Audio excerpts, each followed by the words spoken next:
দেখো, এটা হচ্ছে এশিয়ার দ্বিতীয় বৃহত্তম শিবলিঙ্গ।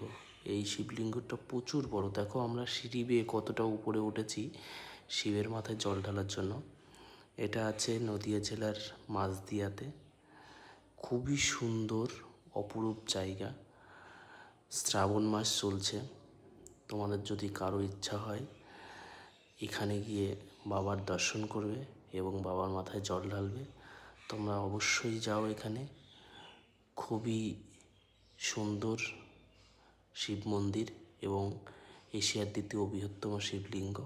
তোমরা যাও, জল ঢালো, মনস্কামনা যে যার ইচ্ছা বাবার কাছে বলো। আশা করি সবার আশা পূর্ণ করবে বাবা। হর হর মহাদেব, হর হর মহাদেব।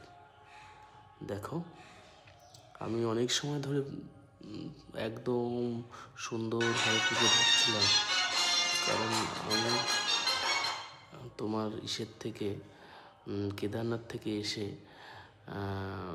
যে কোনো আরেকটা জ্যোতির্লিঙ্গ দর্শন করতে হয় শুনেছি।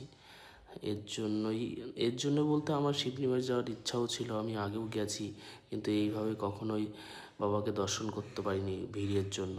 বাইরে থেকে দেখে চলে এসেছি, কিন্তু এই সময়টা ফাঁকা ছিল, সকাল সকাল গিয়েছিলাম।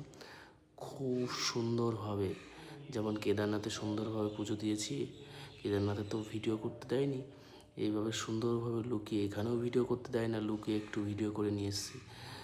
যাই হোক, হর হর মহাদেব। তোমরা সবাই যাও, বাবার দর্শন করো, গেলে মনে শান্তি পাবে।